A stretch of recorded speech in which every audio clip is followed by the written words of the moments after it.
Hi, I'm Angela R. Sasser, fantasy artist and geek enthusiast, and I hope you'll join me today to experience my 6 Fanarts challenge. I saw this challenge on Twitter and knew as any self-respecting geek who revels at any chance to express their fandom love that I had to give it a try. I decided to use these portraits as a way to teach myself how to use my new iPad Pro and to give some love to characters that I've always wanted to draw but have never found the time to. The first 3 images in this set were my personal picks of visually stunning characters that I've always wanted to draw, and the last 3 were chosen by my fans on social media. The first portrait in the series I don't have footage of since it was created with Photoshop on the iPad, so I'll show off work-in-progress shots instead. I chose Aravos from Netflix's The Dragon Prince. I've been in love with this character's design from the first moment he showed up in the show. With stars twinkling in purple skin and a mischievous glint in his eyes, it's hard not to fall in love. His mysterious agenda in The Dragon Prince intrigues me even more. I highly recommend this show for the wonderful writing and character-driven drama. Next we have Death-Faced Ginny from the comic Pretty Deadly.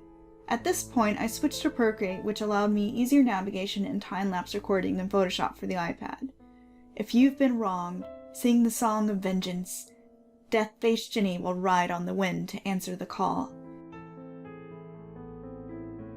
Meet the Reaper of Vengeance, one of the mysterious figures from the graphic novel Pretty Deadly, a wonderful surreal fusion of mythology and the Wild West featuring the Scout. I highly recommend this hidden gem of a comic if you like strange and beautiful things.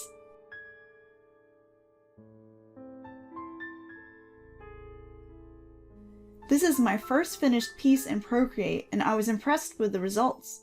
Painting this image allowed me to familiarize myself with Procreate's highly streamlined UI. It took me way too long to figure out how to switch the layer blending mode, for example.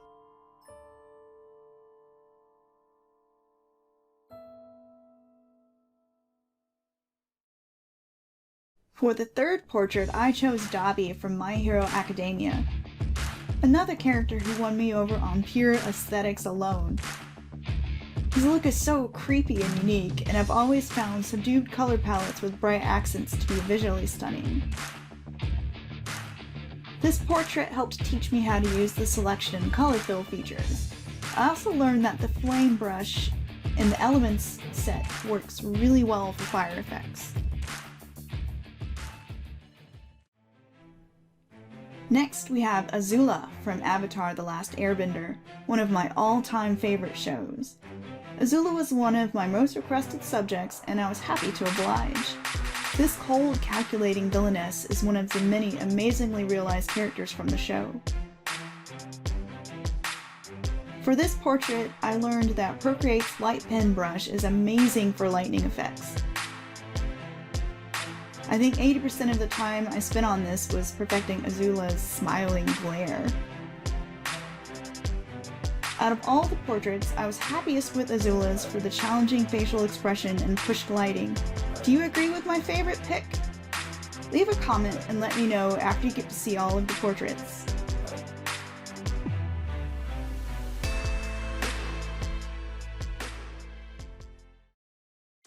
For the 5th portrait, and the most requested subject from fans, I present 2B from Nier Automata.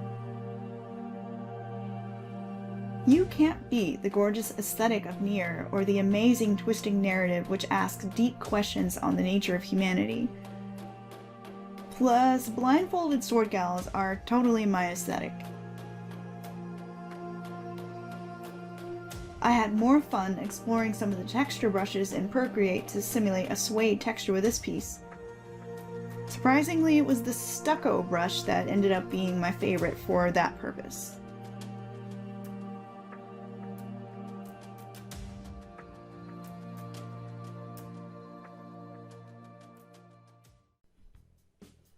And now we reach the final portrait for my 6 Fanarts challenge. I surprised my husband with a last-minute swap out of Alucard from Castlevania with Joker from Persona 5, since this is one of his favorite video games. Persona is just one of those indescribable games. High schoolers? Fantasy demons? Part-time jobs? All you need to understand is that Joker is a boss with an amazingly stylish character design that made him a joy to paint. I got to play with even more of Procreate's texture brushes for this piece with splatters and other textures. I'm finding I lean on the gouache brush pretty heavily for most of my painting purposes. The subtle texture in it works so well and preserves the nature of your natural brushstrokes. It's perfect for a more natural look to my digital painting, which is something I prefer.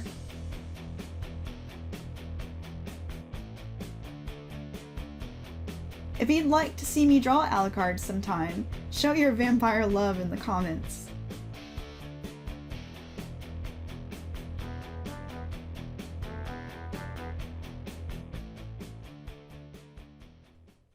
I had so much fun taking a break from my usual meticulous watercolor and ink work to enjoy some time with painterly art and trying something new. I had such a blast with Procreate and plan to experiment more, which I hope to share here now that I can take time lapses with the program. My adventures with art memes aren't over, however, as I'll be doing the 6 outfits challenge for my D&D character next. Feel free to join me on Patreon at www.patreon.com/Angela Sasser, where my patrons can help choose more fun subjects for me to draw before everybody else.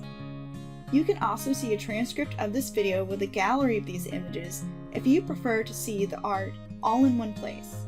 Check the article links in the description of this video. Thanks for watching! I hope you'll subscribe if you like my art and want to see more. You can also check out my gallery at www.angelasasser.com. Till next time, wishing you all inspiration.